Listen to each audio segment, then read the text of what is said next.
Yang terhormat Ustaz Habib Iskandar SPDI,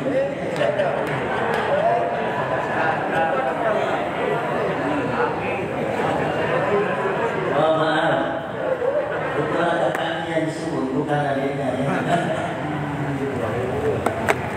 Yang terhormat Ustaz Habib Fahmi Al-Muntaha SPDI, yang mana beliau akan memberikan kuliah subuh pada hari ini.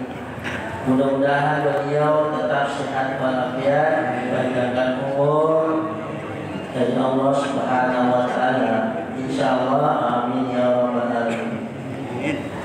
Yang kami hormati Bapak Rusman Ali selaku ketua masjid kita, sekeluarga, bapak-bapak, ibu-ibu, hadirin jamaah yang dirahmati Allah. Alhamdulillah, kita bersyukur kepada Allah Subhanahu wa taala karena kita masih dalam keadaan sehat walafiat semua, sehingga dapat kita melaksanakan sholat subuh berjamaah di pagi ini. Insyaallah, amin ya rabbal alamin. Untuk mempersingkat waktu, marilah kita mengikuti tausiah atau kuliah subuh yang disampaikan oleh Ustaz Habib Fahmi Al-Muntaha SPDI. Dengan ini kami persilakan. Terima kasih. Assalamualaikum warahmatullahi wabarakatuh. Bismillahirrahmanirrahim. Alhamdulillah. Wa bihi nasta'inu ala الدنيا والدين. اللهم صل على سيدنا محمد وعلى آله وصحبه وقراباته إلى يوم الدين. أما بعد، سبحانك لا علم لنا إلا ما علمتنا إنك أنت العليم الحكيم. رب اشرح لي صدري ويسر لي أمري واحلل عقدة من لساني يفقه قولي. السلام عليكم ورحمة الله تعالى وبركاته. Alhamdulillah, segala puja puji syukur pada kesempatan subuh yang ke-15 dari ibadah Ramadan kita di tahun 1445 Hijriah. Allah selalu senantiasa memberikan rahmat ampunan kepada kita semuanya. Terlebih-lebih Allah masih menetapkan iman dan Islam di dalam sanubari kita yang paling dalam. Mudah-mudahan kenikmatan yang Allah berikan berupa iman, Islam, serta keteguhan kita, keistiqamahan kita menjadi hamba Allah yang patuh dan manut kepada perintahnya, semoga ini akan kita bawa sampai akhir hayat kita. Amin ya rabbal. Yang sama-sama saya hormati, saya muliakan orang tua kami, ayahanda Haji Usman Ali beserta ibu yang mungkin hadir, dan juga kepengurusan jajaran Masjid Al-Zakir, dari mulai ketua masjidnya, para imamnya, para muadzinnya dan makmumnya yang selalu istiqamah. Semoga mereka senantiasa diridhoi oleh Allah Subhanahu wa taala, dan juga para sesepuh, tokoh agama, tokoh pemuda, tokoh masyarakat yang hadir pada kesempatan hari ini, muslimin, muslimat, shaimin, shaimat yang insyaallah selalu diberkahi, dimuliakan Allah Subhanahu wa taala.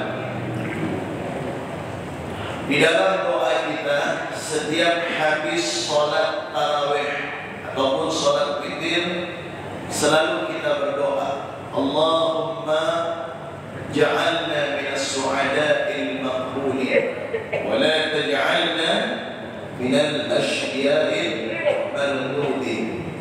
Ya Allah, ij'alna, jadikan kami su'ada al-maqbulin, orang-orang yang ditolong oleh Allah, orang-orang yang diselamatkan oleh Allah, yang ditolong dan diselamatkan dari apa? Daripada ibadah kita yang tidak khusyuk, serta doa kita yang tidak terkabulkan. Maka kita minta kepada Allah su'ada al-makbuli, ya, kita orang yang ditolong dan orang yang terkabulkan dari segala ibadah dan doa kita kepada Allah Subhanahu wa ta'ala. Wa la taj'alna min al-ashya'il mardudi, dan jangan jadikan kami ya Allah orang yang celaka. Celaka artinya yang tidak menjadi hamba yang taat kepada Allah, hamba yang selalu mengingkari Allah, hamba yang tidak pernah patuh dan tunduk kepada Allah. Ini kita minta perlindungan. Asya, orang yang dilaknat oleh Allah, orang yang dijauhkan daripada rahmat Allah, mardudin, dan ditolak dari semua apapun daripada kebaikan dalam hidupnya. Maka doa ini sering kita baca, Allahumma ja'alna min as-su'ada'in makbulin wa la taj'alna min asy-sya'in mardudin. Kemudian kita menambahkan dalam doa kita, hadirin wal hadirat, nas'aluka ridhaka wal jannata wa na'udzubika min sakhatika wan nar. Kalau di dalam hadisnya itu tidak ditambah dengan sakhatika. Hadisnya, inna nas'aluka ridhaka wal jannah wa na'udzubika minan nar. Itu dari Nabi Muhammad. Tetapi para ulama menambahkan nas'aluka ridhaka wal jannah wa na'udzubika min sakhatika wan nar. Maka kedua-duanya ini dianggap sama, betul dan benar kalau kita membaca doa ini. Nas'aluka ridhaka, yang pertama, setelah kita dijadikan oleh Allah hamba yang diselamatkan, hamba yang ditolong oleh Allah Subhanahu wa ta'ala, maka yang prioritas Bapak Ibu di dalam kita menjadi hamba Allah ini adalah minta keridhaan. Keridhaan siapa? Keridhaan Allah. Kalau kita beribadah tanpa dibarengi dengan keridhaan Allah, maka itu sia-sia ibadah kita. Apapun yang kita lakukan, ketaatan yang kita perbuat kepada Allah tanpa dibarengi dengan keridhaan Allah, yang ada hanya capek, lelah, dan ngantuk saja. Makanya kita ini hidup perlu dengan ridhonya Allah. Makanya orang-orang soleh itu selalu menitipkan doa. Doanya apa? Tolong doakan saya agar saya diridhoi oleh Allah. Karena keridhaan Allah ini mahal. Jika Allah sudah ridho kepada kita, maka tidak ada satu makhluk pun yang mampu untuk menjatuhkan dan menumbangkan kita. Kenapa? Karena mereka telah dikunci semuanya oleh Allah untuk tidak ada jalan menjatuhkan dan merobohkan serta menumbangkan kita. Karena keridhaan Allah ini ibaratkan pondasi baja yang sangat kuat, yang tidak bisa digoyahkan dengan apapun. Kalau Allah sudah ridha, maka semua kebaikan, semua apapun yang menjadi kebahagiaan dan kesenangan akan didapatkan bagi orang tersebut. Makanya doa daripada orang-orang soleh itu adalah minta keridhaan Allah. Kita sholat, Pak, tanpa dibarengi dengan keridhaan Allah, maka sholat kita tidak akan nikmat. Sehebat apapun imam membaca ayat dengan suara yang bagus, tetapi karena Allah tidak ridha, maka ibadah tersebut seakan-akan gersang, bahkan tidak membekas kepada dirinya. Kenapa? Allah tidak ridha kepadanya. Hanya zahirnya saja dia beribadah kepada Allah, tetapi hakikatnya Allah tidak ridha kepada dia. Maka keridhaan inilah yang perlu kita cari, yang perlu kita gapai, yang perlu kita raih dalam kehidupan kita. Kita beribadah puasa di bulan Ramadan ini juga kita perlu dengan keridhaan Allah, sehingga ibadah Ramadan ini akan terasa nikmat dan indah di saat kita menjalankannya. namun tanpa dibarengi keridhaan Allah, maka ibadah Ramadan yang kita rasakan ini hanya sekedar kita menunaikan kewajiban saja, tetapi kelezatan dan kenikmatan di dalam ibadah Ramadan tidak kita rasakan. Makanya Nabi mengatakan, bersabda, "Kam min sha'imin laisa lahu min siyamihi illa al-ju'i wal 'atash." Bu, kita punya Rasul, baginda Nabi Muhammad, beliau menyampaikan di dalam sabdanya, berapa banyak orang yang berpuasa dari umatku, laisa lahu, baginya tidak berpuasa, zahirnya dia berpuasa, namun hakikatnya dia enggak berpuasa, hanya mendapatkan apa dua saja, lapar dan haus. Kenapa? Karena puasanya enggak dibarengi dengan keridhaan Allah. Hanya sekedar menunaikan kewajiban saja, hanya sekedar melepaskan daripada perintah Allah saja. Maka jika demikian, maka tidak akan ada perubahan di dalam kehidupannya. Maka ayo, saya mengimbau kepada diri saya pribadi dan kita semuanya, yang kita cari di dalam dunia ini, di dalam kehidupan kita ini adalah keridhaan Allah. Habib, bagaimana cara untuk memperoleh keridhaan Allah? Selalulah menjadi hamba yang patuh dan taat kepada Allah, hamba yang takut kepada Allah, berbuat karena Allah. Apapun aktivitas, apapun yang kita lakukan, semata-mata semuanya bukan karena ingin dipuji oleh makhluk, tetapi ingin dipuji oleh Sang Pencipta kita, yaitu Allah Subhanahu wa Ta'ala. Setelah kita meminta dan mendapatkan daripada ridha Allah, maka Allah tidak akan pernah menyia-nyiakan hamba yang sudah diridhoi oleh Allah, maka akan dikaruniai oleh dua. Yang pertama, al-jannata, yaitu surga. Dan yang kedua, wa na'udzu bika min sakhatika wan nar, dan orang tersebut yang telah diridhoi oleh Allah tidak akan pernah bisa dimasukkan ke dalam neraka Allah Subhanahu wa Ta'ala. Karunia surga ini, Pak, ya, itu akan diberikan oleh Allah dengan syarat jikalau dia diridhoi oleh Allah Subhanahu wa Ta'ala. Perlindungan daripada neraka juga akan diberikan oleh Allah dengan syarat dia diridhoi oleh Allah Subhanahu wa Ta'ala. Maka surga yang selalu menjadi harapan kita, yang selalu kita idam-idamkan, yang kita semua ini yang hadir pasti kepengen masuk surga. Betul, Bu? Bu, Ibu merindukan surga apa enggak? Ibu kepengen masuk surga apa enggak? Ibu jawab yang kompak, yang semangat, Ibu. Ini subuh ke-15 ini.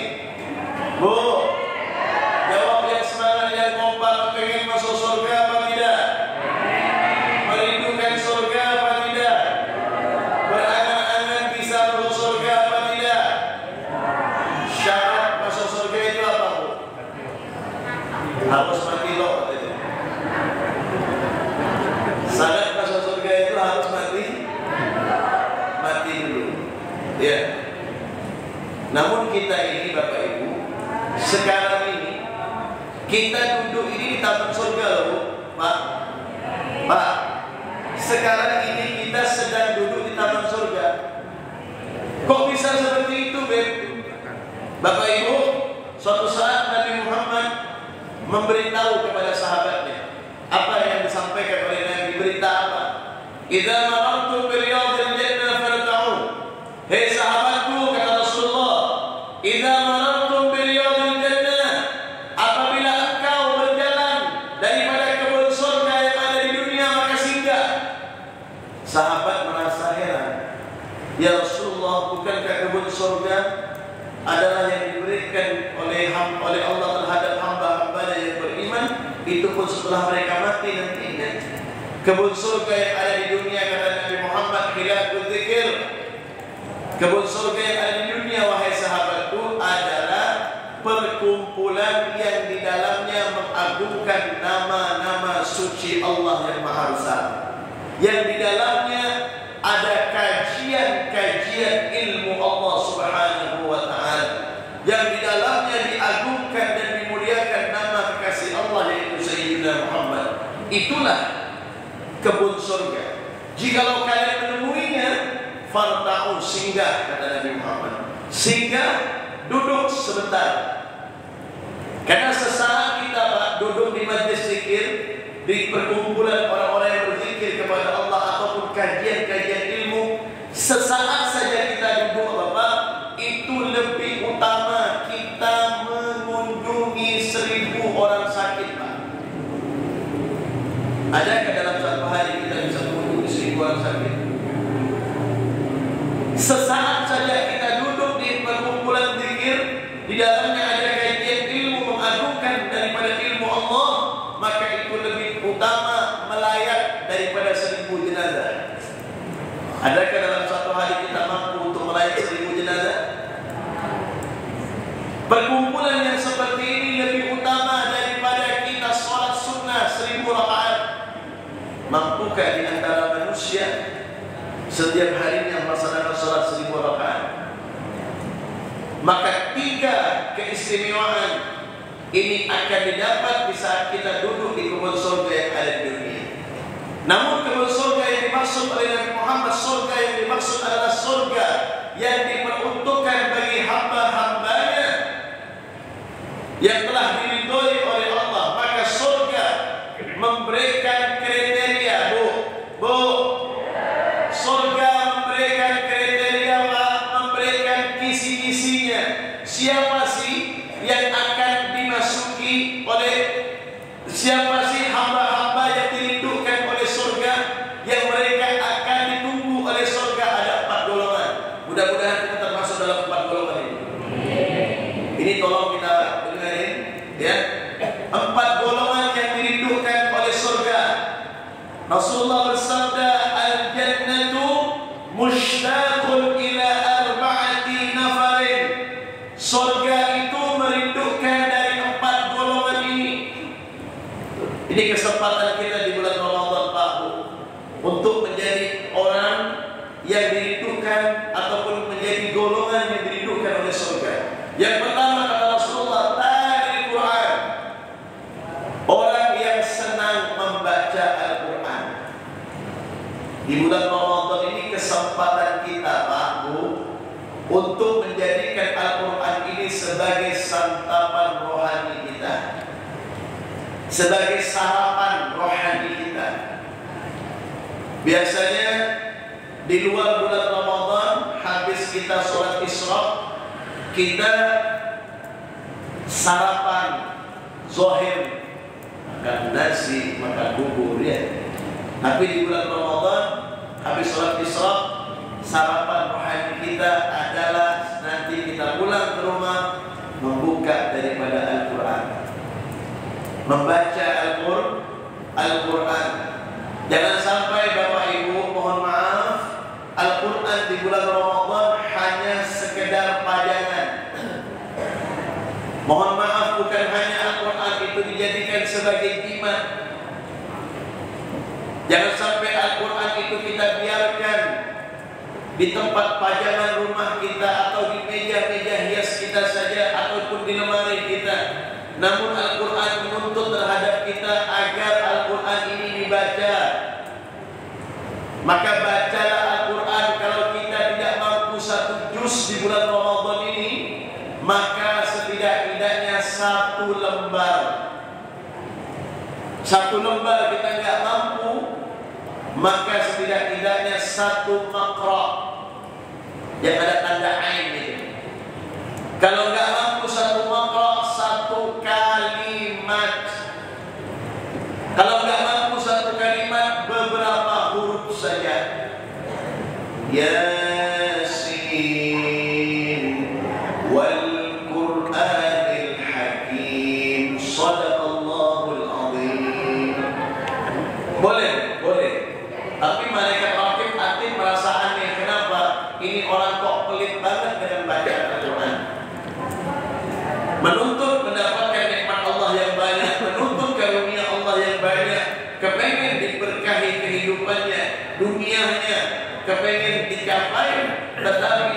Al-Quran yang menjadi firman Allah yang mulia, firman Allah yang suci, yang diturunkan kepada makhluk yang bersih yaitu Sayyidina Muhammad, maka Al-Quran ini hanya dihitung-hitung saja dengan lidahnya. Dia membaca Al-Quran hitung-hitungan.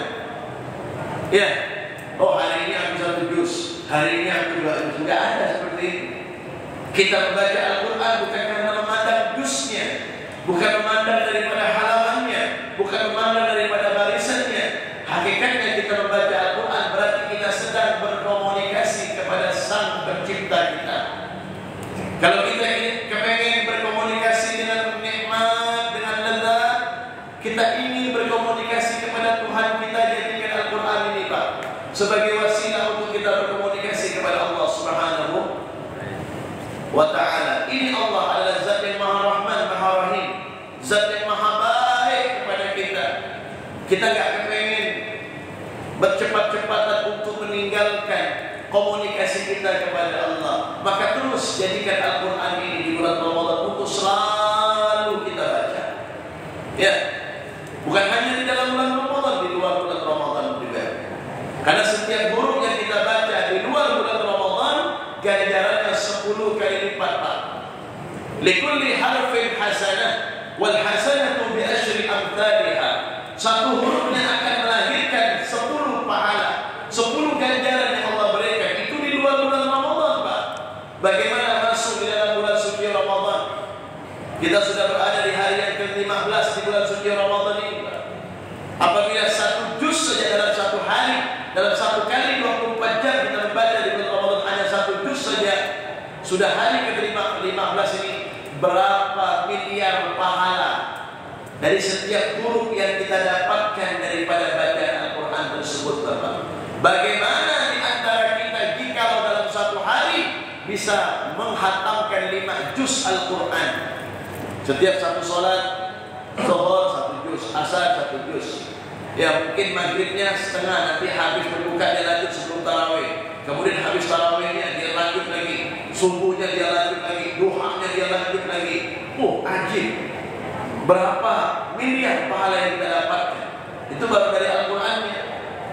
Makanya Al-Quran ini, orang yang hobi membaca Al-Quran dan menghayati makna daripada bacaan Al-Quran adalah digolongkan sebagai ahlullah, orang-orang yang akan selalu dijaga oleh Allah Subhanahu wa ta'ala. Itu yang pertama. Golongan yang pertama adalah orang yang senang membaca Al-Quran dan mereka membaca bukan hanya sekedar membaca, tetapi berusaha untuk memahami maknanya dan mengamalkan sedikit demi sedikit daripada Al-Quran tersebut. Yang kedua, yang dirindukan oleh surga adalah wa'akril ja'i wa mu'imul ja'i, orang yang senang memberi makan kepada orang lain, yang selalu perhatian kepada orang lain. Terlebih-lebih di bulan Ramadan ini, kesempatan bagi orang yang beruang, bagi orang yang diberikan kelebihan finansial, bagi orang yang diberikan kemampuan, keleluasaan daripada harta. Untuk apa? Untuk memperhatikan orang-orang yang ada di sekitarnya. Ya, apalagi yang hobinya itu memberi makan kepada orang lain, mengundang berbuka puasa, ya, ataupun memberikan titipan rezeki yang diberikan untuk orang yang sedang berbuka puasa. Itu pahalanya Pak. Makanya kata Nabi, khairus sadaqah fi Ramadan. Sebaik-baiknya sedekah itu kalau engkau ingin mendapatkan kenikmatan yang berlipat-lipat adalah di bulan Ramadan. Kalau engkau ingin sedekah maka di bulan Ramadan. Makanya di dalam bulan Ramadan ini ada zakat mal. Jangan lupa zakat malnya itu dikeluarin Pak. 2,5%. Kalau enggak mungkin hitungannya belum cukup, setidak-tidaknya infak ataupun sedekah, ya, ataupun fidyah yang dikeluarkan, yang diniatkan mungkin untuk orang tua, mertua, ataupun untuk istri atau anak, ya, yang kita keluarkan di jalan Allah Subhanahu wa ta'ala. Bu, boleh saya bertanya sama ibu? Kalau setiap pelajaran kan ibu sering bertanya kepada saya. Ini gini bulan Ramadan saya bertanya, boleh? Ibu, harta kita yang yang sebenarnya itu apa sih? Apakah emas yang tersimpan dalam lemari kita? Apakah intan berlian yang ada di setiap lemari ataupun di dalam kotak penyimpanan harta kita? Enggak. Itu hanya pandangan saja. Oh, itu aset, betul. Tetapi hakikatnya harta kita itu, ya kata Nabi Muhammad, ada 3. Yaqulun nasu mali Rasulullah. Aku ini merasa heran, kata Nabi Muhammad. Umatku selalu mengatakan, ini hartaku, ini hartaku, ini hartaku. Kata Rasulullah, wa ma malu? Yang mana hartamu? Kecuali 3. Ini bu, harta kita yang sebenarnya ini 3 nih. Ma'akala, apa yang kita makan, fa'ablai, sampai masuk ke dalam mulut, maaf, sampai ke tenggorokan, masuk ke dalam perut, itu harta kita. Ya. Wa ma labisa fa'afli, apa yang kita pakai sampai menjadi rusak, sampai hancur, itu harta kita. Wa ma anfaqa fa'abqai, apa yang kau sedekahkan, apa yang kau keluarkan dengan zakat mal, apa yang kau infakkan, maka itulah hartamu yang sebenarnya. Wa ma siwa dzalik, kata Rasulullah, kalau tidak ada dalam 3 ini, zahid, dia akan pergi, wa tarikun linnas, dan kau mungkin akan tinggalkan kepada ahli waris. Ya bu? Bu? Saya punya jamaah umroh 2016. Boleh cerita dikit? Dengarin bu, sebagai pembelajaran, ini jamaah umroh. Singkat cerita, setelah selesai pelaksanaan umroh pada waktu itu, dia kepengen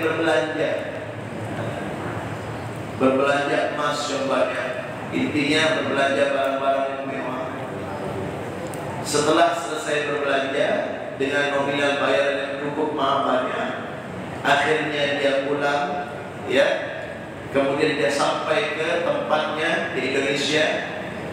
Tidak lama suaminya telepon, Habib, Ustaz, mohon doa, istri saya sedang sakit. Dan istri saya sedang, ini 2016 itu. Sakit apa? Bang, karena masih muda. Tak tahu deh, pulang umroh sakit. Tidak lama istrinya wafat. Istrinya wafat. Masih muda, ya, pada waktu itu. Ya. Kemudian setelah kurang lebih 40 hari beliau mengundang saya, datang saya ke tempat beliau.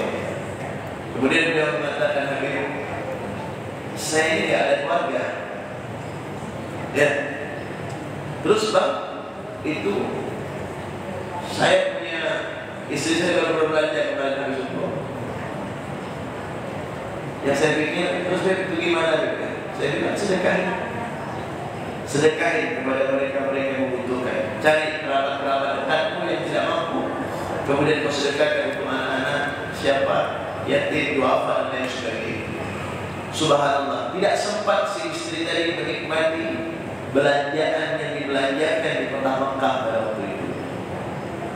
Makanya kata Nabi Muhammad, wa ma siwa dzalik dzahibun aw tarikun linnas. Lebih dari 3 ini, maka engkau akan ditinggalkan, kau akan meninggalkan kepada keluargamu, atau harta ini akan lari. Nanti, subhanallah, maka beruntung bagi orang yang diberikan keluasan rezeki, mereka menjadikan rezeki tersebut mereka perjuangkan untuk jalan Allah Subhanahu wa Ta'ala. Makanya tajirul masduq, orang kaya yang rajin bersedekah, inilah yang dirindukan oleh Allah dalam surga, akan dirindukan oleh Allah. Masing-masing kita ini masuk surga nanti baku sesuai dengan potensi kita. Pejabat dengan jabatannya, ulama dengan ilmunya, orang kaya dengan hartanya. Makanya tidak kita paksakan diri kita, oh saya harus masuk surga dengan ilmu. Ente ustaz bukan. Dengan apa yang mempunyai? Oh dengan jabatan. Masuk surga dengan jabatan bisa. Ya. Masuk surga dengan apa? Dengan hartamu bisa. Masuk surga dengan apa?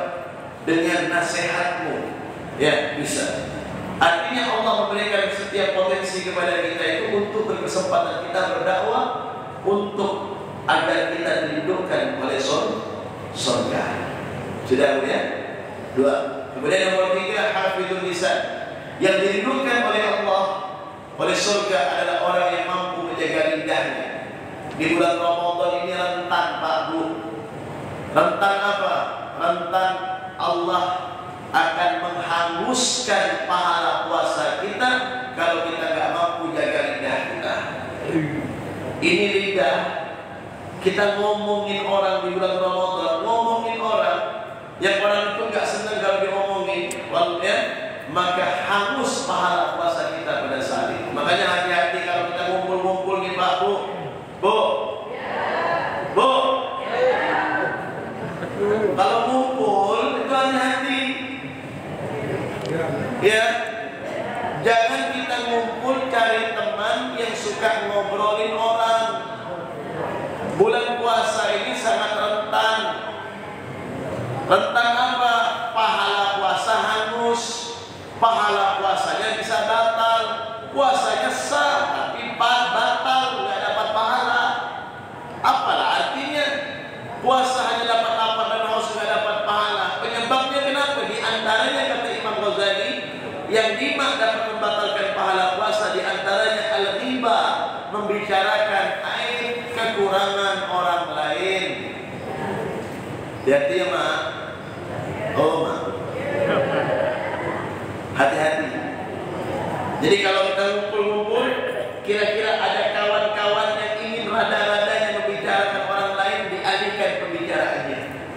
Atau kita nggak mampu mendengar omongannya, kita lari daripada kita ikut-ikutan. Saya kan hanya dengar, ngasih dengar. Sama gak tak beri? Dia ngomong pun dengar, sama gak? Tak bisa. Di bulan puasa, kalau kita kepengen ibadah Ramadan kita maksimal, jangan jadikan lidah ini untuk membicarakan orang lain. Jangan jadikan kuping ini senang membicarakan aib orang lain. Dengar. Tak boleh. Kalau tak mampu kita keluar dari perkumpulan itu, atau kita keluar. Kalau bisa nasihati, maaf. Kita jangan ngomongkan orang, kita ngomongkan diri kita ya masing-masing. Kita jangan ngomongkan suami kita. Kita jangan ngomongkan bini kita. Kita jangan ngomongkan siapa-siapa, kita ngomongkan untuk diri kita ya. Masa depan kita nanti ini gimana kalau kita udah mati nanti. Itu yang cantik. Ini kalau udah ngumpul, Masya Allah, perempuan yang di sana ya, di sini ya. Kalau udah ngumpul, Masya Allah, laki yang beritakan. Mana ada beritakan laki? Ada? Sorry. Nah, bulan puasa jangan. Jangan ibu. Kalau bisa laki itu dipuji-puji depan orang lain. Tidak ada yang lebih lawak kecuali laki aku. Jangan laki itu tidak dipuji-puji. Perempuan ini paling nyaman masuk surga. Bu, perempuan ini paling nyaman masuk surga ketimbang kita laki-laki. Paling enak. Ya, Allah tuh paling memanjakan perempuan. Paling Allah sayang dengan kaum wanita. Terkadang kaum wanita tidak sadar disayangi oleh Allah. Makanya kalau ibu kepengen masuk surga, paling gampang, paling mudah, cari ridho suami. Bu, cari ridho suami. Dan bu ya, jaga lidah, jangan nak ngomongkan orang. Ya, bu, lidah jaga, jangan nak ngomongkan orang.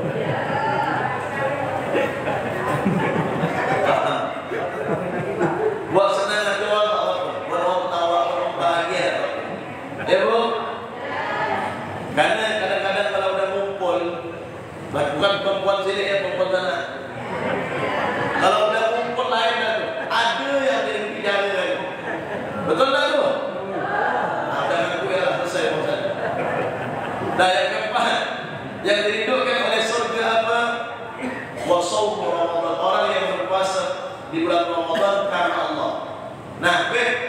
puasa karena Allah ini maksudnya gimana ya? Dia berpuasa yang pertama, dia berpuasa dengan niat yang betul. Ya, maka sekarang ini perlu kita perhatikan Pak Bu. Ada hal-hal yang dianggap biasa oleh kita, tetapi luar biasa di mata Allah. Bu, Pak, sesuatu yang sunnah, yang dianggap mungkin biasa, tapi luar biasa di mata Allah. Jikalau kita biarkan, ini bahaya. Ya, akan berlarut-larut bahaya. Saya mau tanya nih, kita buka puasa, ya kan, menunggu bedungnya azan. Kemudian setelah bedung azan maghrib berbunyi, bedung berbunyi, masuk waktu azan berkumandang. Kira-kira apa yang kita lakukan itu, Bapak? Dia buka betul. Berdoa. Bu, ini harus pandai kita menggunakan. Jangan salah menempatkan doa. Terkadang ada orang nih buka puasa ini di kono, putih, ya, Allahu Akbar, langsung baca Allahumma lakasumtu. Sabar dulu, lakasumtunya nanti. Kalau sudah azan berbunyi berkumandang, Allahu Akbar, pertama kita lihat dulu waktunya. Jangan langsung segera buka, takutnya orang rehem. Orang tarhim disangka azan. 1 detik, jangan 1 menit, 1 detik kalau belum masuk waktu azan, kita batalkan puasa, maka batal. Hati-hati itu. Maka jam kita harus betul-betul kita tengok. Kalau saya dan di pesantren itu memakai jadwal Ustaz Abdul Ghani Mahmud Al-Yamani, jadwal sepanjang masa. Itu kalau saya ya, dengan jamaah, dengan santri, pondok, ya. Ada juga jadwal sepanjang masa kan? Ada. Ada. Alhamdulillah. Betul. Ya walaupun yang lain betul, tapi itu saya. Ya. Maka betul-betul jam kita jangan sampai 1 menit, jangan 1 menit, 1 detik aja belum waktunya. Tiba-tiba kita berbuka, tidak sabar, batal pada puasa kita. Puasa kita pada saat ini. Nah, di saat kita berbuka puasa ini, di saat adzan, waktu sudah betul, Allahu Akbar, kita baca Bismillahirrahmanirrahim, batalkan dulu puasa. Jangan langsung baca Allahumma lakasumtu dulu. Jangan. Bismillahirrahmanirrahim, kita makan kurma. Ya. Setelah makan kurma 1, 3, 7, 11, ganjil yang penting ya. Ya, kita minum air putih, air hangat, baru kita mengatakan Bismillahirrahmanirrahim. Allahumma lakasumtu wa bika amantu wa ala rizqika afdaltu bi rahmatika ya arhamar rahimin. Dhahaba zama wa qalatil uruq wa thabatil ajal insyaallah. Itu yang benar. Ya Bu, itu yang benar, yang diajarkan oleh Nabi, yang diajarkan oleh ulama. Bukan Allahu Akbar, Allahumma lakasumtu wa bika amantu. Karena kita ini harus tahu ilmunya. Ya Bu. Jadi saya kemarin tak tahu tak apa. Ini hari ke-15 nih diubah. Ya, azan berkumandang, baca Bismillahirrahmanirrahim, makan dulu kurmanya. Yang penting bismillah dulu. Makan kurmanya 1 biji, kemudian minum air putih, langsung angkat tangan.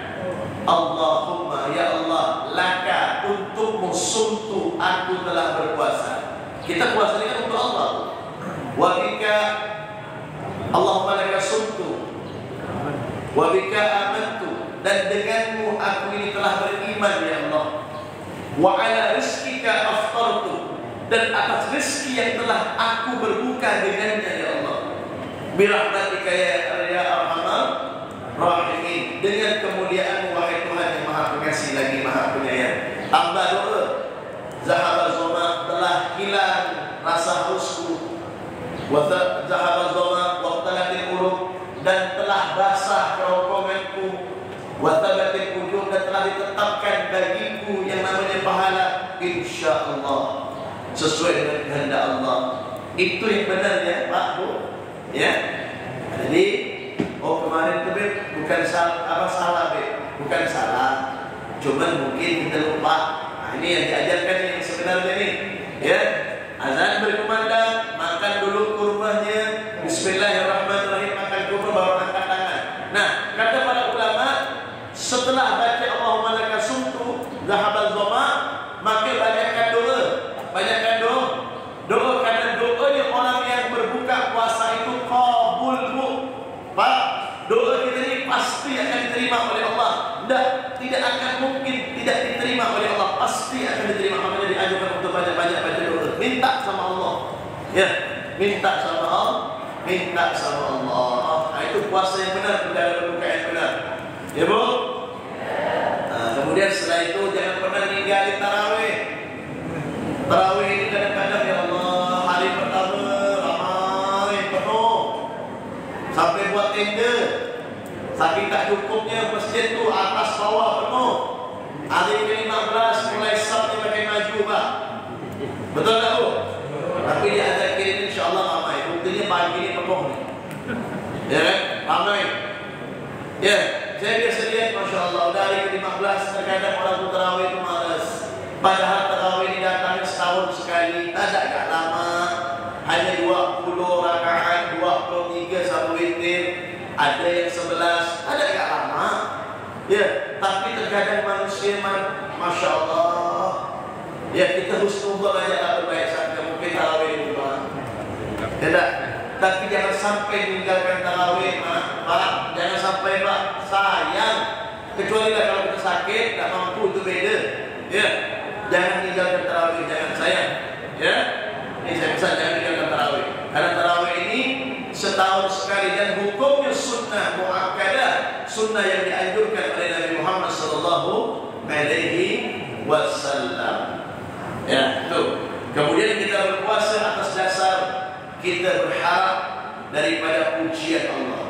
Maka insyaallah dengan berpuasa demikian, maka kita akan termasuk orang-orang yang diridhokan oleh surga. Amin ya rabbal alamin. Mudah-mudahan 4 golongan ini termasuk di dalam diri kita semuanya, dan kita termasuk orang-orang yang pertama ya, selalu menjaga lidah kita, orang yang selalu menjadikan Al-Quran untuk selalu kita baca, memperhatikan kehidupan orang lain, memberi makan kepada orang lain. Yang keempat adalah kita berpuasa berdasar iman dan iman kepada Allah Subhanahu wa taala. Amin ya rabbal alamin. Mudah-mudahan Allah kabulkan kita semua hajat-hajat kita, doa-doa kita. Siapapun yang berhajat pada pagi hari ini, siapapun yang punya cita-cita, yang punya keinginan dunia dan akhirat yang diwujudkan oleh Allah Subhanahu wa taala. Amin ya rabbal alamin. Itu saja yang dapat saya sampaikan. Lebih kurang saya mohon maaf. Hadanallahu wa iyyakum. Assalamualaikum warahmatullahi wabarakatuh.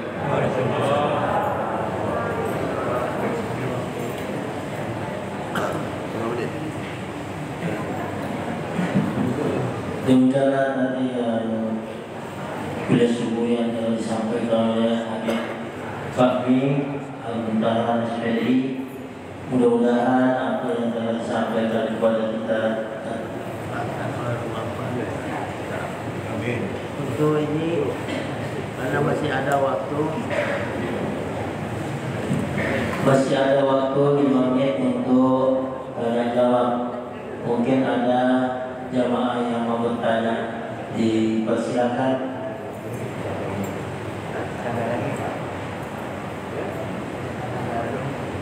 Silakan Pak, Bu. Yuk, ibu-ibu, semua ada yang mau bertanya ibu.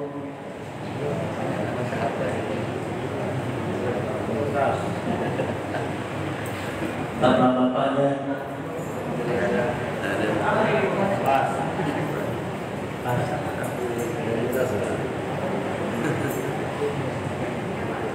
Ibu, ibu. Bertanya ibu. Ada.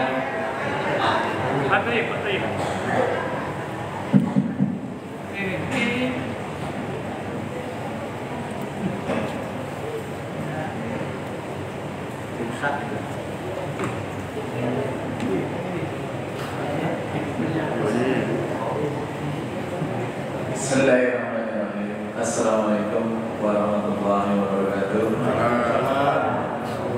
Terima kasih waktu yang diberikan untuk saya bertanya. Mau tanya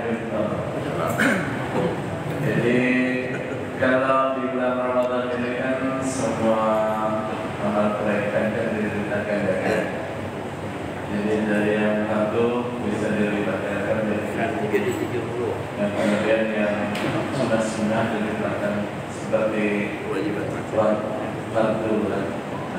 Jadi bagaimana dengan membaca Al-Quran yang biasanya kan kita setiap hurufnya itu kan 10 misalnya alif lam itu kan bukan tapi dia 30 jadi ya. Nah, tapi kalau di bulan Ramadan ini berapa lipat gandanya? Nah, itu saja. Baik. Assalamualaikum warahmatullahi wabarakatuh. Makanya tadi saya katakan di antara salah satu yang dihidupkan oleh surga adalah dari Quran, orang yang selalu membaca Al-Quran. Ya, untuk Al-Quran ini istimewa. Ya. Dari hukum membaca Al-Quran itu sendiri, Al-Quran itu wajib, sunnah, ya. Kemudian makruh, haram. Haram baca Al-Quran. Kok bisa haram? Kalau dia membaca tempat maksiat. Lagi maksiat dia baca Al-Quran, haram. Kenapa? Menghina. Dia lagi maksiat baca Al-Quran, menghina berarti. Tidak boleh. Baca Al-Quran bisa wajib kapan? Di saat kita sholat. Fatihah termasuk daripada Al-Quran. Orang jadi imam gak baca Fatihah, sah gak sholatnya? Nah, kemudian Al-Quran bisa menjadi sunnah. Kita baca kapan? Nah, di saat di luar daripada ibadah wajib kita, seperti habis Isra kita baca Al-Quran di sunnah, sunnah. Nah, namun pahala sunnahnya di bulan Ramadan ini dilipat gandakan oleh Allah menjadi 70 bahkan 700 kali lipat. Jadi setiap huruf membaca Al-Quran itu bukan hanya 70 tapi 700 kali lipat. Nah, makanya ada orang-orang yang pintar di dalam memanage ibadahnya, Pak. Jadi menggelembungkan ibadahnya itu yang sunnah bisa menjadi wajib di mana? Contoh, dia nazarkan itu ibadahnya. Ya kan? Dia nazarkan. Contoh seperti ini, Pak. Nanti saya ini pulang setelah sholat subuh di Adagi, saya akan bernazar akan membaca Al-Quran 1 juz. Pertanyaan saya, hukum nazar ini wajib apa sunnah dilaksanakan? Wajib. Maka kalau seandainya ditinggalkan dosa, tapi kalau dikerjakan pahalanya, berlipat-lipat ganda. Makanya orang soleh itu cerdas. Saya akan bernazar. Bernazarnya apa? Nanti pulang dari masjid, saya akan bernazar membaca Al-Quran 1 juz. Tapi harus dibaca Al-Quran. Kalau ditinggalkan dosa hukumnya. Jadi seperti itu, Pak, ya. Jadi ganjaran membaca Al-Quran 70 sampai 700 kali lipat. Makanya saya katakan 1 juz saja kita membacanya, apalagi dinazarkan, maka pahalanya itu miliaran yang kita dapatkan, Pak. Ya, apalagi sampai 5 juz dalam 1 hari kita membaca Al-Quran di bulan Ramadan, berapa miliar pahala yang kita dapatkan. Ya, Pak, ya. Ya, insyaallah, ya. Baik, itu saja. Bapak. Ya, sekali.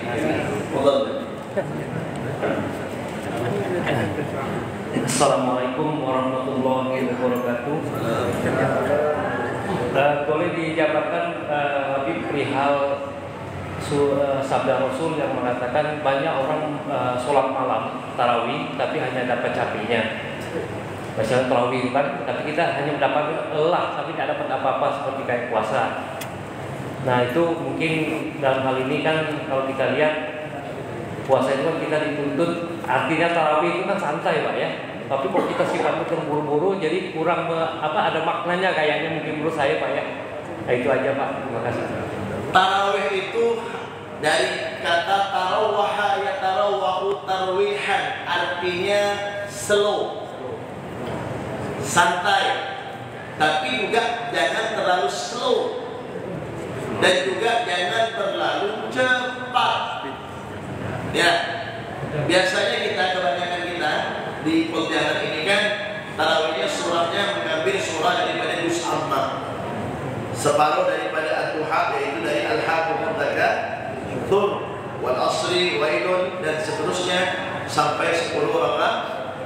Dengan rakaat kedua adalah kulhu. Kemudian malam ini malam 16 berarti ya. Berarti itu kita membaca di rakaat pertama inna anzalna, dan rakaat kedua adalah al-haqqul takatsur. Maka saya juga imam ya, bisa imam di pondok, imam Pak. Ya imam. Saya menasehati diri saya, ini diri saya. Ya, kalau kita jadi imam, kita harus bisa membaca situasi dan sikon jamaah. Ya, karena begini, di zaman Nabi itu ada seorang imam terhandal namanya Mu'adz bin Jabal. Itu ada dalam kitab Fathul Qarib Al-Mujib. Ada ceritanya. Mu'adz bin Jabal ini kalau imam, masya Allah. Ya, tapi pada waktu itu, di saat Mu'adz bin Jabal ini menjadi imam, yang dibaca adalah surah Al-Baqarah. Bacaan sahabat tidak diragukan, enak. Tetapi mungkin pada waktu itu Mu'adz bin Jabal tidak melihat sikon di belakang. Di situ ada yang tua, ada anak-anak, ada orang lagi sibuk. Akhirnya di saat Mu'adz bin Jabal menjadi imam, ini orang-orang pada gelisah, terlalu lama. Akhirnya keseringan lapor sama Rasulullah, ya Rasulullah, itu sahabat Anda namanya Mu'adz bin Jabal. Kenapa kata Nabi Muhammad? Kalau imam membuat orang ini ada yang betah, bahkan tidak ada yang tidak betah. Bahkan yang tua-tuanya ini juga sampai ngeluh. Akhirnya dipanggil ke Mu'adz, ya Mu'adz, kalau engkau menjadi imam, jangan terlalu lama. Kata Rasulullah, ya, ini imam sholat sunnah fardu ini, jangan terlalu lama. Kau pandangi, kau lihat situasi yang ada di belakang. Makanya sunnah kita menjadi imam, kita sebelum takbiratul ihram kita muterkan badan kita dulu, lihat keadaan. Oh, sampai depan ini 17 tahun ke atas semua aman. Bolehlah kita baca sejadah, bolehlah kita baca Yasin separuh, Waqiah separuh ini. Tapi kalau di depan kita yang 80, 90 mungkin maaf, ada yang pakai kursi roda atau kursi, berarti kita ringkas daripada bacaan ayat kita, ini jangan terlalu panjang. Maka hal tersebut sangat dirahmati oleh Allah Subhanahu wa Ta'ala. Mengenai tarawih, jadi tarawih ini yang pertama datang setahun sekali, kita santai saja, ya, kita mainkan waktu, ya, minimal sama witir itu 1 jam, ya, paling lagi mungkin 45 menit sedang ya. Tapi kalau sampai 3 jam, beda kalau kita di Mekah Pak. Di Mekah nak mana kita? Di Mekah mana kita? Balik-balik masuk kamar. Tahu tak? Ya balik-balik kita menunaikan hajat. Kalau tak sakit apa kan? Kalau di tempat kita sendiri mungkin banyak hajat, ada keperluan yang lainnya, ya kan begitu. Kalau di Mekah lain suasananya Pak, auranya beda, ya. Yang jadi imam pun beda, suasananya pun beda, lupa dengan dunia dan sudah ingat ibadah. Tapi kalau kita beda. Nah, jadi kita harus pandai memainkan keadaan situasinya. Nah, jadi yang dimaksud oleh Nabi Pak, ya, tidak ada tarawih baginya. Yang dimaksud adalah mereka yang tarawih tidak menggunakan daripada ilmu pengetahuan, tidak mengetahui ilmunya, ya. Kemudian mungkin niatnya yang salah, sehingga tidak ada tarawih bagi itu maksud Rasulullah. Baik, kalau tidak ada lagi, alhamdulillah kita sudah masuk waktu Isyraq. Mudah-mudahan semua yang kita lakukan ibadah di Ramadan kita ini diterima oleh Allah Subhanahu wa Ta'ala. Sallallahu alaihi wasallam Muhammadin wa ala alihi wasallam. Walhamdulillahirabbil alamin. Demikianlah ceramah subuh yang